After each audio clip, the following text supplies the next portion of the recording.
அனைத்து நல்லுள்ளங்களுக்கும் வணக்கம். நான் உங்கள் ரவிக்குமார். தனது 87வது அப்டேட்டை உங்கள் மீது வீசுகிறேன்.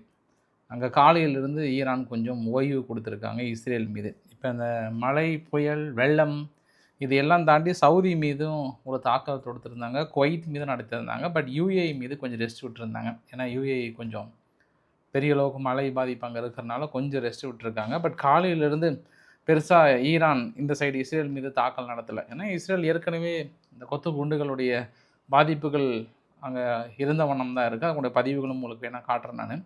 அது இல்லாமல் சுற்றி இருக்கக்கூடிய அரசியல் நிகழ்வுகள் என்ன, ஜெலன்ஸ்கி வேறு போய் காலடி வச்சிட்டாரு சவுதி அரேபியாவுக்கு. இனி சவுதியோட எதிர்காலம் எங்கள் கையில், சவுதியோட பாதுகாப்பதே எங்கள் முக்கிய நோக்கம், கவலைப்படாதீங்க சவுதின்றவங்க பெரிய ஆறுதல் கூறியிருக்கிறார். நேட்டோ நாடுகள் அளித்த நம்பிக்கை என்ன, அனைத்தும் ஒருங்கிணைந்த ஒரு தகவலாக பார்த்து விடலாம். ஸோ வாங்க வாக்காளர் பெருமக்களே, வீடியோக்குள்ளே போகிறதுக்கு முன்பு நீங்கள் நம்ம சேனலை சப்ஸ்கிரைப் பண்ணலாம். சப்ஸ்கிரைப் பண்ணிட்டு வாங்க. மறக்காம பெல் பட்டன் கிளிக் பண்ணி ஆல் ஆப்ஷன்ஸ் கொடுங்க. வீடியோக்குள்ள போகலாம்.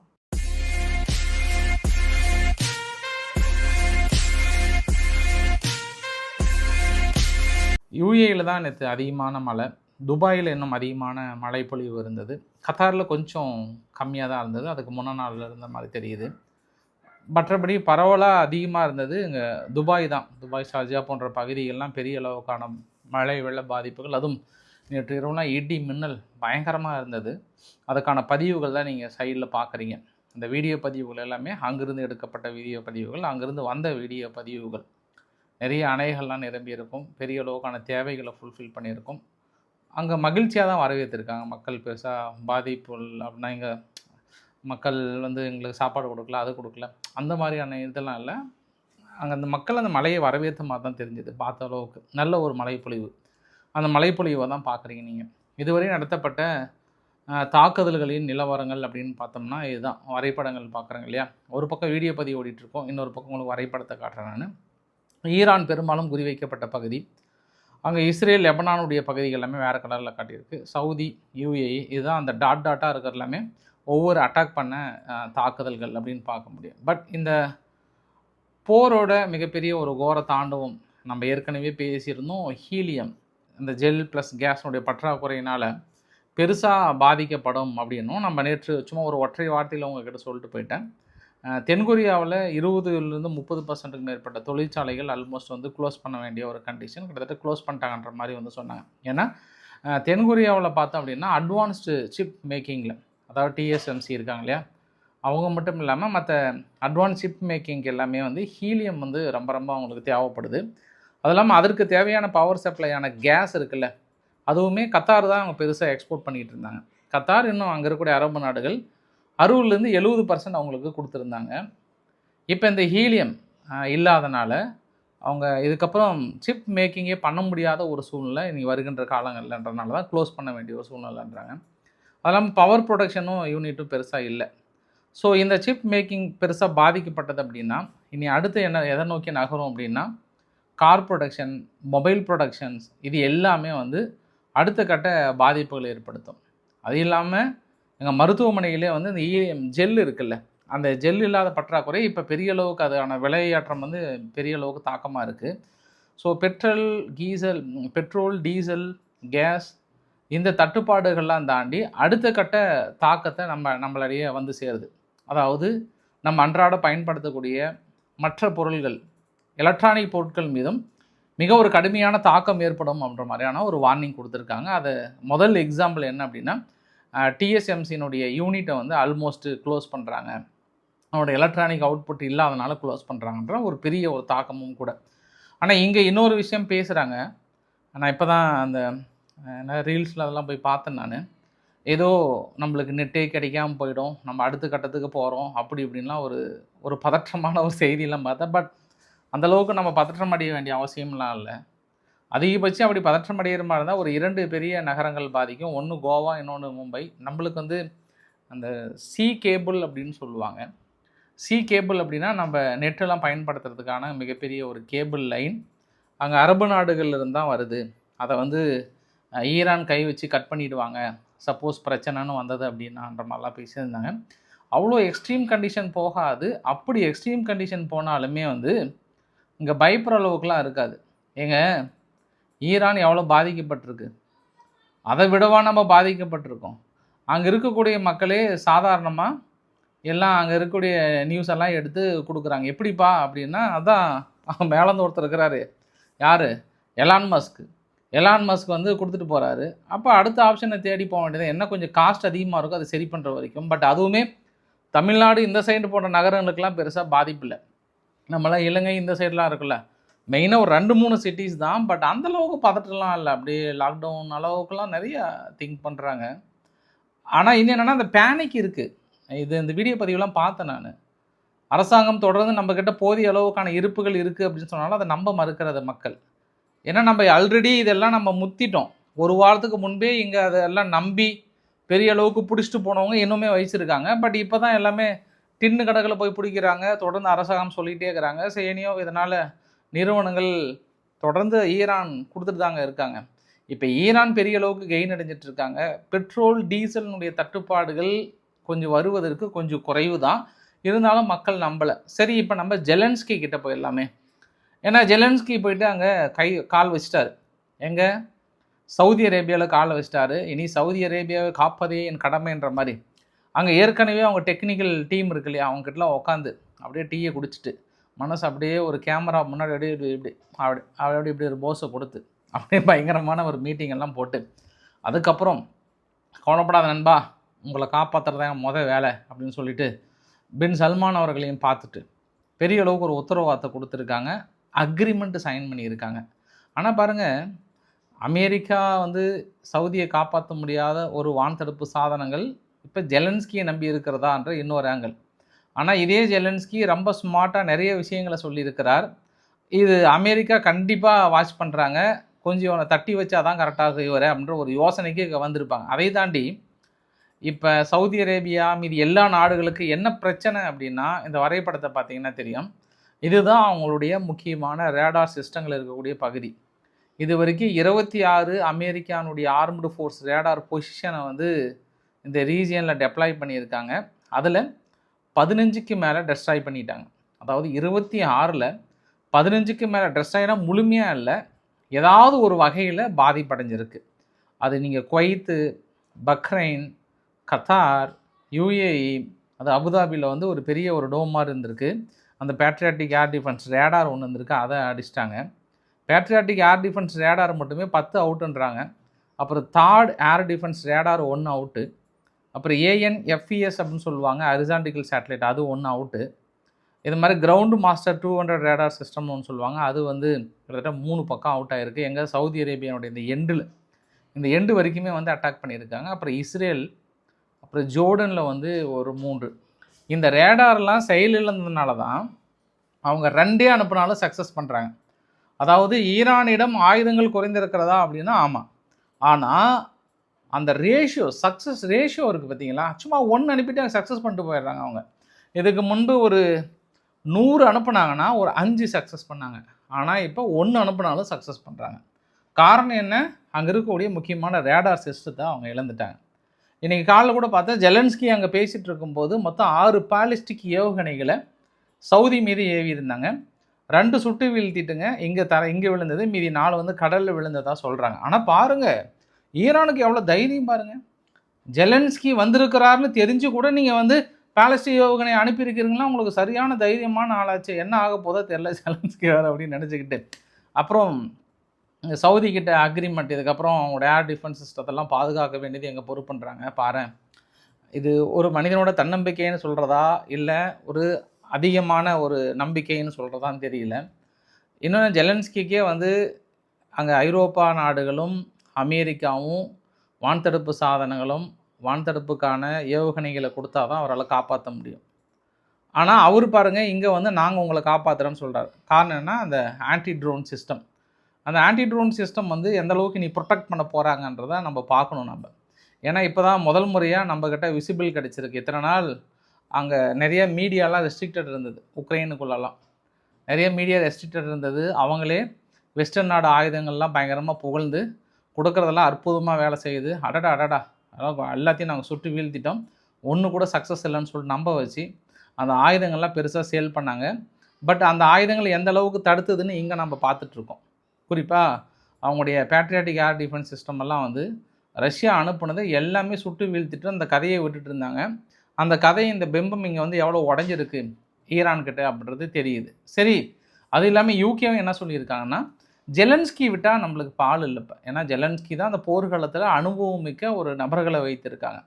அதனால் அவர் தான் நம்ம அன்பேரலல் சப்போர்ட், எந்த ஒரு இதுவும் இல்லாமல் பெரிய அளவுக்கு நம்ம சப்போர்ட் பண்ண போகிறோங்க, இணைந்து பெரிய அளவுக்கு நம்ம வேலை செய்ய போகிறோன்ற மாதிரிலாம் வந்து சொல்லியிருக்காங்க. அது இல்லாமல் ஜெலன்ஸ்கி வந்து ஐரோப்பா நாடுகளுக்கும் ஒரு அறைகோவல் விடுத்திருக்கிறார். ஐரோப்பா நாடுகளுக்கு அறைகோவல் அப்படின்னா, ஓ ஐரோப்பா தேசமே, என்ன வளம் இல்லை உங்களிடம், இன்னும் ஏன் நீங்கள் ஆயுதங்களையும் வெடிமருந்துகளையும் மற்ற நாடுகள்கிட்ட எதிர்பார்க்குறீங்க? வான் தடுப்பு சாதனங்கள் உங்களால் தயாரிக்க முடியும், anti patriotic air defence system missiles இருக்கு இல்லையா, அதுவும் நம்மளால் வந்து தயாரிக்க முடியும். ஒருங்கிணைந்த அந்த இண்டஸ்ட்ரியல் ஜோனை வந்து நம்ம சீக்கிரமாக போர்க்கால அடிப்படையில் நம்மளே தயாரிக்க முடியும், ப்ரொடக்ஷன் பண்ண முடியும். கண்டிப்பாக நம்மளால் பாதுகாக்க முடியும். யாரையும் நம்ம நம்பணும்னு அவசியம் கிடையாதுன்ற மாதிரிலாம் பயங்கரமாக மனுஷன் அங்கே ஒரு வீடியோ போட்டுட்ருக்கிறாரு. இந்த பதிவு எதற்காகனா, நேரடியாக நேட்டோ நாடுகளுக்கான பதிவும்.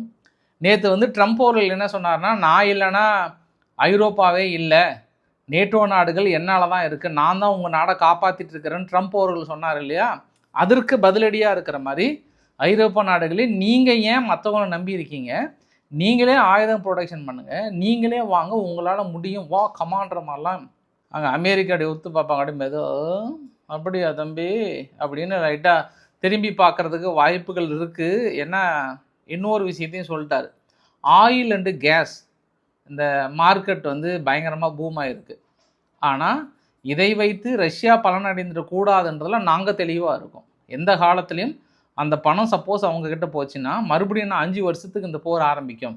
அதனால் நாங்கள் இருக்கிற வரைக்கும் அந்த ரஷ்யா பலனடைய விட மாட்டோம். அதே போல் மொத்தம் 3 நாடுகள் சொல்கிறார், ஸ்வீடன், ஃப்ரான்ஸ், டென்மார்க். நீங்கள் ஏற்கனவே இந்த ரஷ்யாவுடைய ஷேடோ ஃப்ளீட் கப்பலை பிடிச்சி வச்சுருக்கீங்களே, அதை விடாதீங்க, மறுபடியும் நீங்கள் வந்தாலும் பிடிங்க, அப்புறம் நாம் பட்ட கஷ்டம்லாம் வீணாக போயிடும். நான் கொஞ்சம் ஏமாந்தேன் அப்படின்னா உங்களை காப்பாற்ற முடியாது. நான் இங்கே இருக்கிற வரைக்கும் தான் ஐரோப்பாவை என்னால் காப்பாற்ற முடியும். ஏதாவது கொஞ்சம் பிசுறு தட்டிச்சுன்னா கம்மன் நான் பாட்டு ஒதுங்கிடுவேன். அப்போ ஐரோப்பாவை பிடிச்சிட்டு போயிட்டே இருந்துருவார். யார்? இன்னும் 1 மாதத்தில் ஐரோப்பாவை பிடிச்சிருவார்ல, அதை தடுத்துட்டு இருக்கிறார்ல ஜெலன்ஸ்கி. அதனால் வந்து இந்த ஒரு அறிவிப்புமே கொடுத்துருக்கிறார். மார்க் ரூட்டி அவர்கள் நேட்டோ நாடுகள் பலம் பொருந்திய நாடுகளாக மாறி இருக்கிறது, 20% வந்து தனது பங்களிப்பை வந்து அளித்திருக்காங்களாம். இந்த நேட்டோ நாடுகளுடைய பங்களிப்பில் 4.5% 2025 போலந்து தான் டாப் லீடிங்கில் இருக்காங்க. லிதுவேனியா தனது ஜிடிபியில் 4% ஒதுக்கியிருக்காங்க. அடுத்து லாட்வியா, எஸ்டோனியா, டென்மார்க் எல்லாமே ஓரளவுக்கு மேக்சிமம் எல்லா நாடுகளும் 2% தனது ஜிடிபியிலிருந்து ஒதுக்கியிருக்கிறாங்க. இதற்கு முன்பு கூட 1.5%, 1.2% அது மாதிரி தான் ஒதுக்கியிருந்தாங்க தனது ஜிடிபியிலிருந்து நேட்டோ நாடுகளுக்கு. பட் இப்போ 2% ஒதுக்குறாங்க.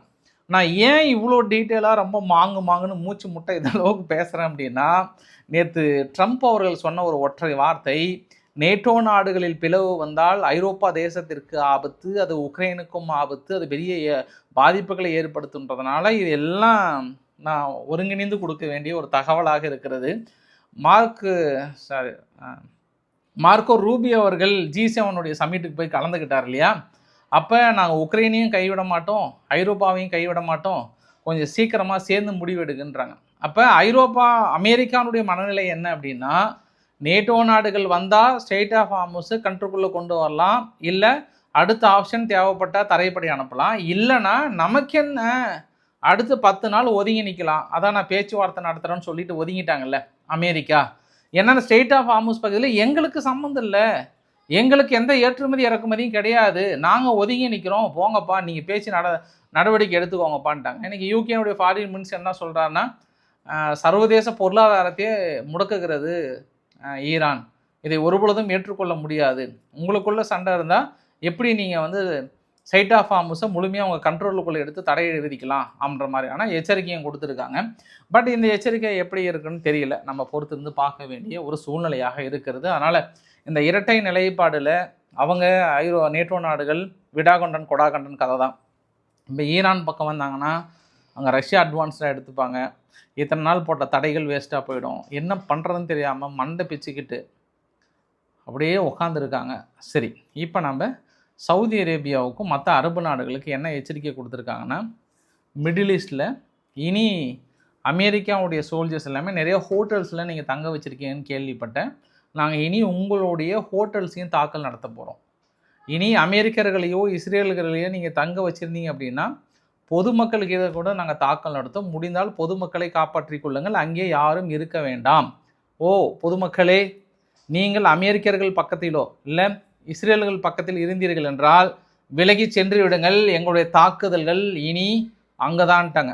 அது ரெசிடென்சியலாக கூட இருக்கலாம், அது பேங்காக கூட இருக்கலாம். நாங்கள் முன்கூட்டியே எச்சரிக்கை கொடுக்குறோம் அப்படின்ற ஒரு வார்த்தை.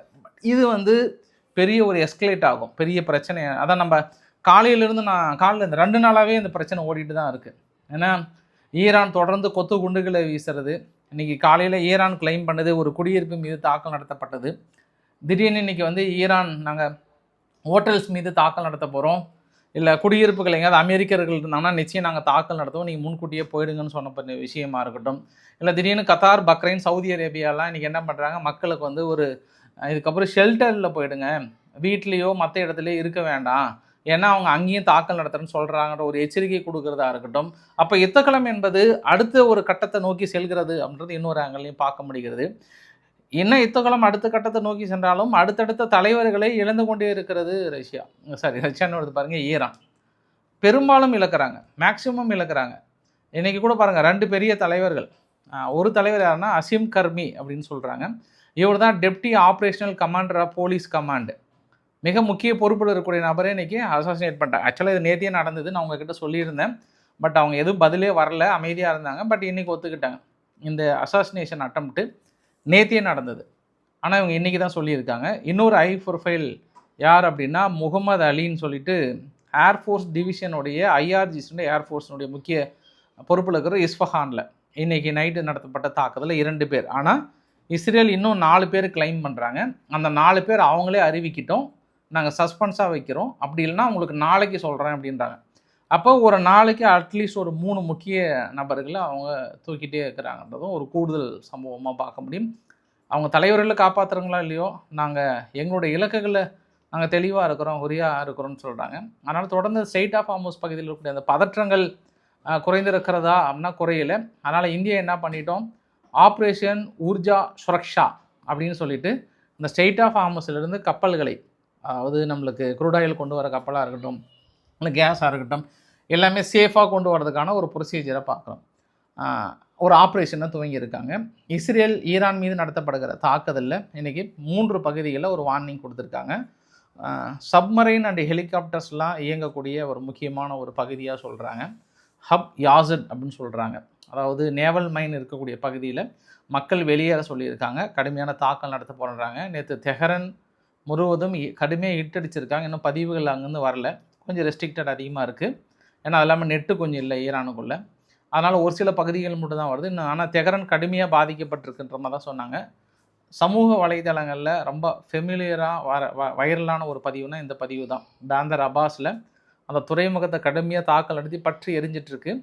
இந்த பக்கம் அந்த பொண்ணு ஊஞ்சல் ஆடிட்டுருக்கு. மழலை பருவம் இல்லையா, அந்த மழலை பருவம் என்பது அதெல்லாம் பெருசாக தெரியாது இல்லையா, அப்படியே ஜாலியாக ஊஞ்சல் ஆடிட்டுருக்கு. அந்த பக்கம் தாக்கல் நிகழ்த்திட்டு இருக்காங்க. அப்புறம் காஷான்னு சொல்லிட்டு ஈரானில் இருக்கக்கூடிய ஒரு இடத்துல வேர் ஹவுஸ் ஒன்று இருக்குது. அந்த இடத்துல ஆயுத குடோன்கள் அளிக்கப்பட்டதாக அதற்குடைய பதிவுகளை பார்க்க முடியுது. இஸ்ஃபஹானை தொடர்ந்து குறி வைத்து இன்றுமே தாக்கல் நிகழ்த்தியிருக்காங்கன்றது கூடுதல் பதிவு. இஸ்ரேலில் நடத்தப்பட்ட அந்த பாதிப்புகளோட பதிவுகளை பார்க்க முடியுது. இஸ்ரேலோட ஹெல்த் மினிஸ்டர் கடந்த 24 மணி நேரத்தில் மட்டும் 261 பேர் பக்கம் இன்ஜூர்ட் ஆகியிருக்காங்க. ஏன்னா வர வர தாக்குதல் கொஞ்சம் அதிகமாக இருக்குது இல்லையா, அதை வைத்து சொல்ல முடிகிறது. இந்த வீடியோவோட நிறைவு பகுதியில் இந்த ஸ்ட்ரெய்ட் ஆஃப் ஹார்முஸ் பகுதியில் மயூரி நாரின்னு சொல்லிட்டு தாய்லாந்தோட கப்பல் ஒன்று அடிச்சிட்டாங்கல்ல, ஒரு 4 நாளுக்கு இல்லை, ஒரு வாரமே ஆயிடுச்சு. அந்த கப்பல் இப்போ தான் அப்படியே கொஞ்சம் கொஞ்சமாக எரிஞ்சு இன்றைக்கி தான் கடலுக்கு அடியில் போச்சான். இத்தனை நாள் அப்படியே எரிஞ்சு புகை விட்டுட்டே இருந்ததான், இன்றைக்கி தான் கடலுக்கு அடியில் போயிடுச்சான். அமெரிக்காவுடைய 250வது சுதந்திர தினத்தை முன்னிட்டு டாலர் நோட்டில் இனி ட்ரம்ப்புனுடைய கையெழுத்தை அச்சிட போகிறாங்களாம். இதுதான் ஒரு அதிபரோட கையெழுத்து குறிப்பாக நோட்டில் அச்சிடுறது இதுவே முதல் முறைன்றாங்க. 250வது ஆண்டில் தான் அதிபராக இருக்கிறது பெருமையாக நினச்சி அந்த ரூபாய் நோட்டில் கையெழுத்து போட்டு அந்த புதிய ரூபாய் நோட்டை வெளியிட போகிறாங்கன்ற மாதிரி வந்து சொல்லியிருக்காங்க. எதிர்ப்புகள் வருதா என்னன்னு தெரியல. பட் இருந்தாலும் மனுஷன் அடுத்த கட்டத்துக்கு போயிட்டாரு அப்படின்னு சொல்ல முடியும் நம்ம. ஸோ இன்றைக்கு ஓரளவுக்கான தகவலை கவர் பண்ணி நினைக்கிறேன். பிடிச்சிருந்தா லைக் பண்ணுங்கள், ஃப்ரெண்ட்ஸுக்கு ஷேர் பண்ணுங்கள், சப்ஸ்கிரைப் பண்ணுங்கள். ரவிக்குமார் சேனல். நன்றி, வணக்கம். வாக்காளர் வரும் மக்களே, வணக்கம்.